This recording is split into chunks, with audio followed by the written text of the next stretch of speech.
Capítulo 39. En la corte de Babilonia.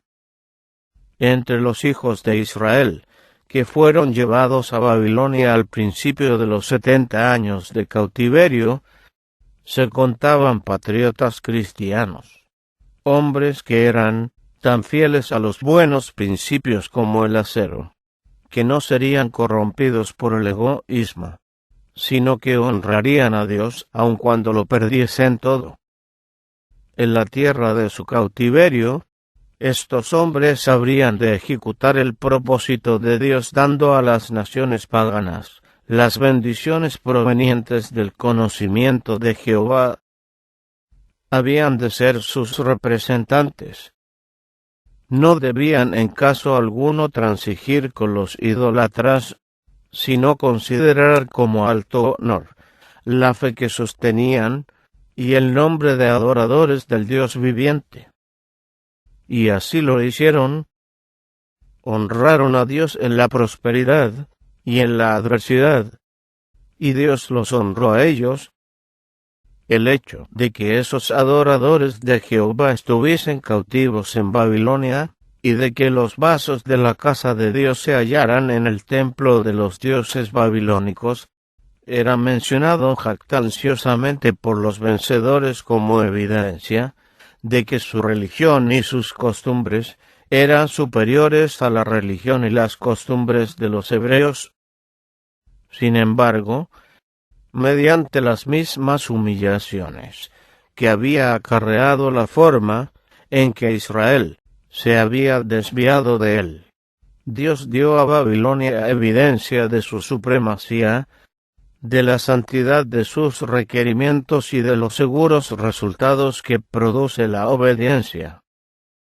Y dio este testimonio de la única manera que podía ser dado, por medio de los que le eran leales. Entre los que mantenían su fidelidad a Dios, se contaban Daniel y sus 3 compañeros, ilustres ejemplos de lo que pueden llegar a ser los hombres que se unen con el Dios de sabiduría y poder. Desde la comparativa sencillez de su hogar judío, estos jóvenes del linaje real fueron llevados a la más magnífica de las ciudades, y a la corte del mayor monarca del mundo. Nabucodonosor ordenó a Aspenaz, príncipe de sus eunucos, que trajese de los hijos de Israel, del linaje real de los príncipes, muchachos en quienes no hubiese tacha alguna, y de buen parecer, y enseñados en toda sabiduría, y sabios en ciencia, y de buen entendimiento, e idóneos para estar en el palacio del rey. Y fueron entre ellos, de los hijos de Judá, Daniel, Ananías, Misael y Azarías. Viendo en estos jóvenes una promesa de capacidad notable, Nabucodonosor resolvió que se los educase, para que pudiesen ocupar puestos importantes en su reino, a fin de que quedasen plenamente capacitados para su carrera. Ordenó que aprendiesen el idioma de los caldeos, y que durante 3 años se les concediesen las ventajas educativas que tenían los príncipes del reino. Los nombres de Daniel y sus compañeros fueron cambiados por otros que conmemoraban divinidades caldeas. Los padres hebreos solían dar a sus hijos nombres que tenían gran significado. Con frecuencia expresaban en ellos los rasgos de carácter que deseaban ver desarrollarse en sus hijos. El príncipe encargado de los jóvenes cautivos puso a Daniel, Beltsasar, y a Ananías, Sadrach, y a Misael, Mesach, y a Azarías, Abednego. El reino obligó a los jóvenes hebreos a que renunciasen a su fe para hacerse idólatras, sino que esperaba obtener esto gradualmente, dándoles nombres que expresaban sentimientos de idolatría, poniéndolos en trato íntimo con costumbres idólatras, y bajo la influencia de ritos seductores del culto pagano, esperaba inducirlos a renunciar a la religión de su nación y a participar en el culto babilónico. En el mismo comienzo de su carrera, su carácter fue probado de una manera decisiva. Se había provisto que comiesen del alimento y bebiesen del vino que provenían de la mesa real. Con esto el rey pensaba manifestarles su favor y la solicitud que sentía por su bienestar. Pero como una porción de estas cosas se ofrecía a los ídolos, el alimento proveniente de la mesa del rey estaba consagrado a la idolatría, y compartirlo sería considerado como tributo de homenaje a los dioses de Babilonia. La lealtad a Jehová prohibía a Daniel y a sus compañeros que rendiesen tal homenaje. Aun el hacer como que comieran del alimento o bebieran del vino habría sido negar su fe. Obrar así habría sido colocarse de parte del paganismo y deshonrar los principios de la ley de Dios. Tampoco podían correr el riesgo que representaba el efecto enervador del lujo y la disipación sobre el desarrollo físico, mental y espiritual. Conocían la historia de Nadab y Abiú, cuya intemperancia, así como los resultados que había tenido, describían los pergaminos del Pentateuco, y sabían que sus propias facultades físicas y mentales quedarían perjudicadas por el consumo de vino. Los padres de Daniel y sus compañeros les habían inculcado hábitos de estricta templanza. Se les había enseñado que Dios los tendría por responsables de sus facultades, y que no debían atrofiarlas ni debilitarlas. Esta educación fue para Daniel y sus compañeros un medio de preservación entre las influencias desmoralizadoras de la corte babilónica. Intensas eran las tentaciones que los rodeaban en aquella corte corrompida y lujuriosa, pero no se contaminaron. Ningún poder ni influencia podía apartarlos de los principios que habían aprendido temprano en la vida por un estudio de la palabra y de las obras de Dios. Si Daniel lo hubiese deseado, podría haber hallado en las circunstancias que le rodeaban una excusa plausible por apartarse de hábitos estrictamente temperantes. Podría haber arguido, en vista de que dependía del favor del rey y estaba sometido a su poder, no le quedaba otro remedio que comer de la comida del rey y beber de su vino, porque si seguía la enseñanza divina no podía menos que ofender al rey, y probablemente perdería su puesto y la vida, mientras que si despreciaba el mandamiento del Señor, conservaría el favor del rey, y se aseguraría ventajas intelectuales y perspectivas halagüeñas en este mundo.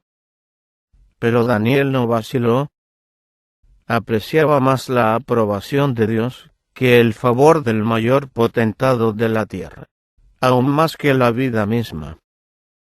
Resolvió permanecer firme en su integridad, cualesquiera fuesen los resultados.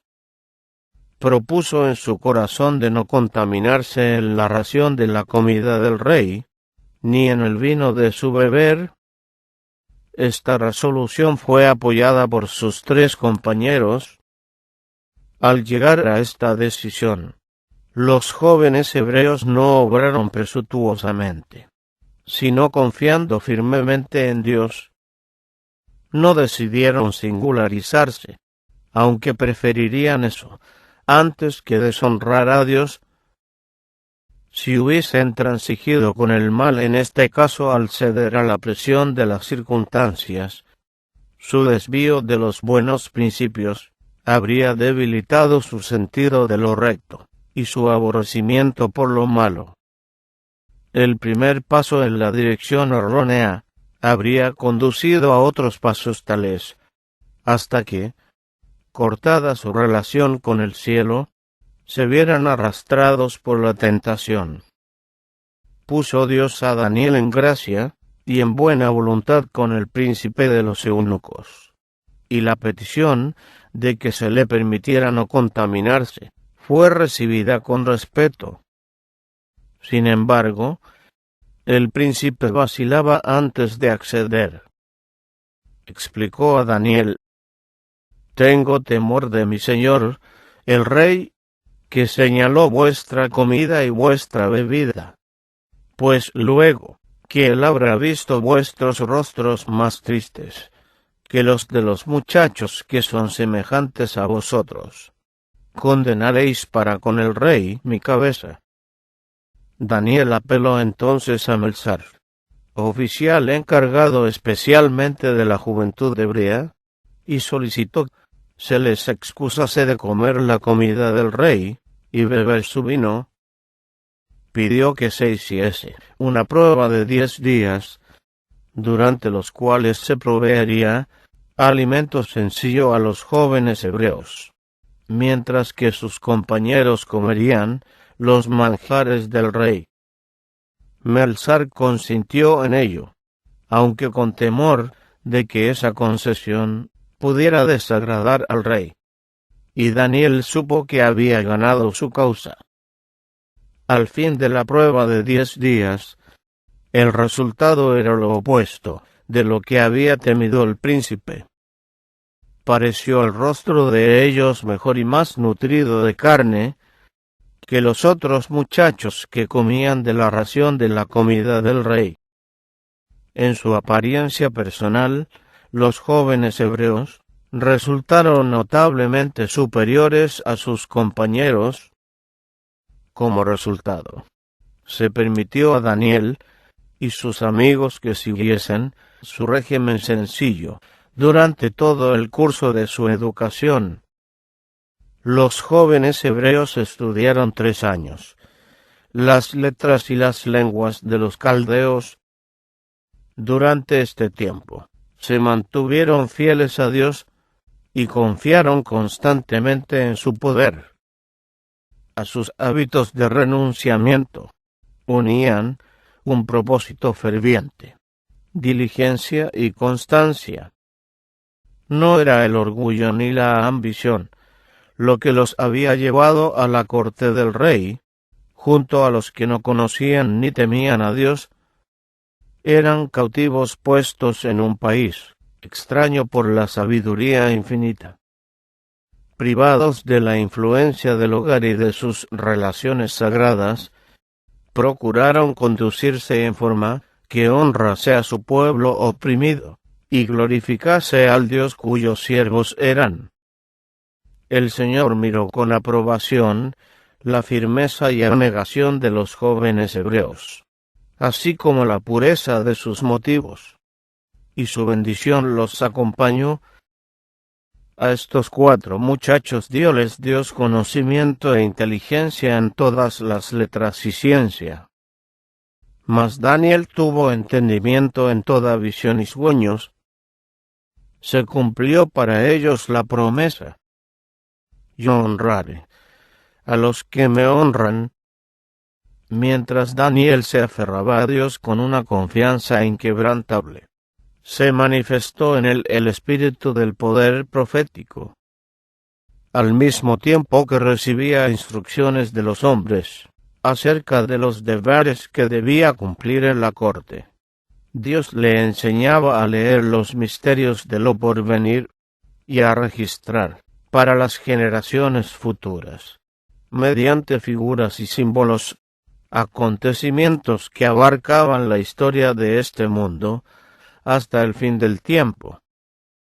Cuando llegó el momento en que debían ser probados los jóvenes a quienes se estaba educando, los hebreos, juntamente con los otros candidatos, fueron examinados para el servicio del reino. Pero no fue hallado entre todos ellos otro como Daniel, Ananías, Misael y Azarías.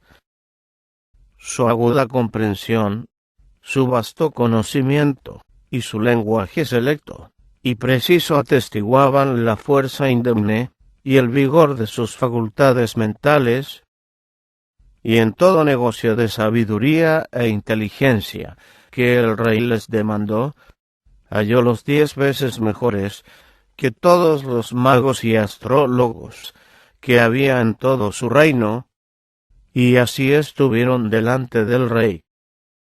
En la corte de Babilonia estaban reunidos representantes de todas las tierras, hombres de los más encumbrados talentos, de los más ricamente favorecidos con dones naturales, y quienes poseían la cultura más amplia que el mundo pudiera otorgar, y sin embargo, los jóvenes hebreos no tenían pares entre todos ellos, en fuerza y belleza física, en vigor mental y realizaciones literarias, no tenían rivales, el porte erguido, el paso firme y elástico, el rostro hermoso, los sentidos agudos, el aliento no contaminado. Todas estas cosas eran otros tantos certificados de sus buenos hábitos, insignias de la nobleza con que la naturaleza honra a los que obedecen sus leyes. Al adquirir la sabiduría de los babilonios, Daniel y sus compañeros tuvieron mucho más éxito que los demás estudiantes, pero su saber no les llegó por casualidad. Lo obtuvieron por el uso fiel de sus facultades, bajo la dirección del Espíritu Santo.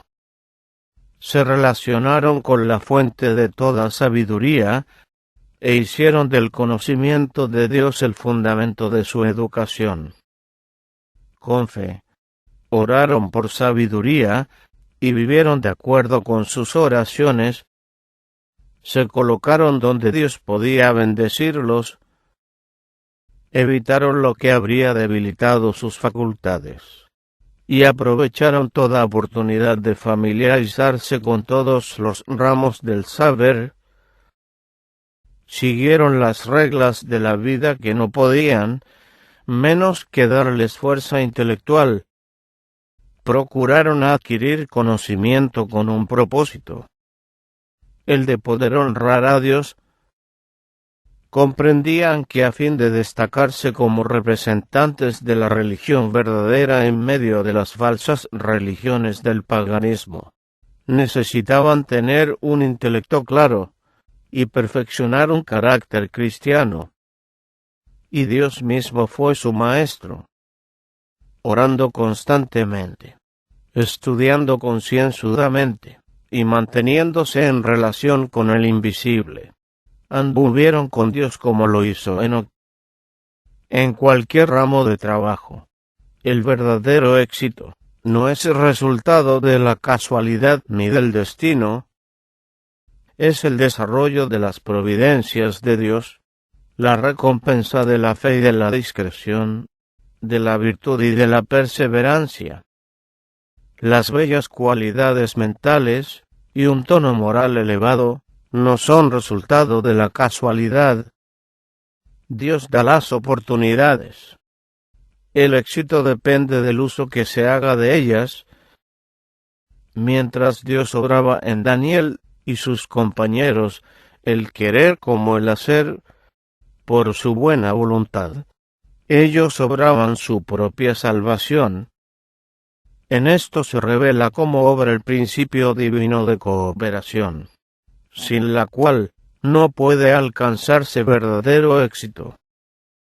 De nada vale el esfuerzo humano Sin el poder divino y sin el esfuerzo humano, el divino no tiene utilidad para muchos. Para que la gracia de Dios nos sea impartida, debemos hacer nuestra parte. Su gracia nos es dada para obrar en nosotros el querer y el hacer, nunca para reemplazar nuestro esfuerzo. Así como el Señor cooperó con Daniel y sus compañeros, cooperará con todos los que se esfuercen por hacer su voluntad, mediante el impartimiento de su Espíritu fortalecerá todo propósito fiel, toda resolución noble. Los que anden en la senda de la obediencia encontrarán muchos obstáculos. Pueden ligarlos al mundo influencias poderosas y sutiles, pero el Señor puede inutilizar todo agente que obre para derrotar a sus escogidos. En su fuerza pueden ellos vencer toda tentación y toda dificultad. Dios puso a Daniel y a sus compañeros en relación con los grandes de Babilonia, a fin de que en medio de una nación idólatra representasen su carácter. ¿Cómo pudieron ellos hacerse idóneos para un puesto de tanta confianza y honor? Fue la fidelidad en las cosas pequeñas lo que dio carácter a toda su vida. Honraron a Dios en los deberes más insignificantes, tanto como en las mayores responsabilidades. Así como Dios llamó a Daniel para que testificase por él en Babilonia, nos llama hoy a nosotros para que seamos sus testigos en el mundo, tanto en los asuntos menores como en los mayores de la vida. Desea que revelemos a los hombres los principios de su reino. Muchos están aguardando que se les dé algo grande que hacer mientras desperdician diariamente las oportunidades que tienen de ser fieles a Dios. Diariamente dejan de cumplir con todo el corazón los deberes pequeños de la vida, mientras aguardan alguna obra grande en la cual podrían ejercer los importantes talentos que creen tener, y así satisfacer sus anhelos ambiciosos. Van transcurriendo los días. En la vida del verdadero cristiano no hay cosas que no sean esenciales. A la vista del Omnipotente todo deber es importante. El Señor mide con exactitud toda posibilidad de servir. Las capacidades que no se usan se tienen en cuenta tanto como las que se usan.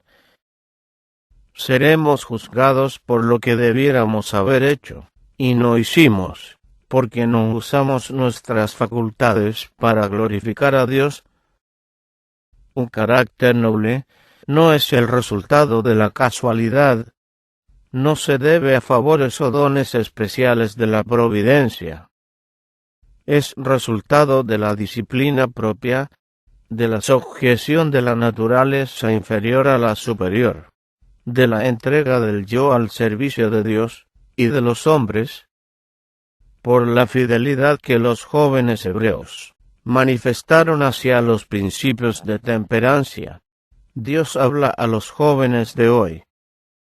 Se necesitan hombres que, como Daniel, serán activos y audaces para la causa del bien. Se necesitan corazones puros, manos fuertes, valor intrépido, porque la guerra entre el vicio y la virtud exige una vigilancia incesante. Satanás se presenta a toda alma con tentaciones, que asumen muchas formas seductoras en lo que respecta a la satisfacción del apetito. El cuerpo es un medio muy importante de desarrollar la mente y el alma para la edificación del carácter. De ahí que el adversario de las almas encauce sus tentaciones para debilitar y degradar las facultades físicas. El éxito que obtiene en ellos significa con frecuencia la entrega de todo el ser al mal, a menos que las tendencias de la naturaleza física estén dominadas por un poder superior. Obrarán con certidumbre, ruina y muerte. El cuerpo debe ser puesto en sujeción a las facultades superiores del ser. Las pasiones deben ser controladas por la voluntad, que debe estar a su vez bajo el control de Dios. La facultad regia de la razón, santificada por la gracia divina, debe regir la vida. El poder intelectual, el vigor físico y la longevidad dependen de leyes inmutables. Mediante la obediencia a esas leyes, el hombre puede ser vencedor de sí mismo, vencedor de sus propias inclinaciones, vencedor de principados y potestades, de los gobernadores de estas tinieblas y de las malicias espirituales en los aires. En el antiguo ritual, que era el Evangelio en símbolos, ninguna ofrenda imperfecta podía ser llevada al altar de Dios. El sacrificio que había de representar a Cristo debía ser sin mancha. La palabra de Dios señala esto como ilustración de lo que deben ser sus hijos. Un sacrificio vivo, santo y sin mancha. Los notables hebreos fueron hombres de pasiones como las nuestras, y no obstante, las influencias seductoras de la corte babilónica permanecieron firmes, porque confiaban en una fuerza infinita. En ellos una nación pagana contempló una ilustración de la bondad y beneficencia de Dios, así como del amor de Cristo. En lo que experimentaron tenemos un ejemplo del triunfo de los buenos principios sobre la tentación, de la pureza sobre la depravación, de la devoción y la lealtad sobre el ateísmo y la idolatría. Los jóvenes de hoy pueden tener el espíritu que dominó a Daniel, pueden sacar fuerza de la misma fuente, poseer el mismo poder de dominio propio y revelar la misma gracia en su vida, aun en circunstancias tan desfavorables como las que predominaban entonces. Aunque rodeados por tentaciones a satisfacer sus apetitos, especialmente en nuestras grandes ciudades, donde resulta fácil y atrayente toda complacencia sensual, pueden permanecer por la gracia de Dios firmes en su propósito de honrar a Dios, mediante una determinación enérgica y una vigilancia constante. Pueden resistir toda tentación que asalte el alma, pero sólo podrá alcanzar la victoria el que resuelva hacer el bien por el bien mismo. ¿Qué carrera fue la de esos nobles hebreos? Pocos se imaginaban cuando se despedían del hogar de su infancia cuál sería su alto destino. Se entregaron a la dirección divina con tal fidelidad y constancia, que Dios pudo cumplir su propósito por su intermedio. Las mismas poderosas verdades que fueron reveladas mediante estos hombres, Dios desea revelarlas mediante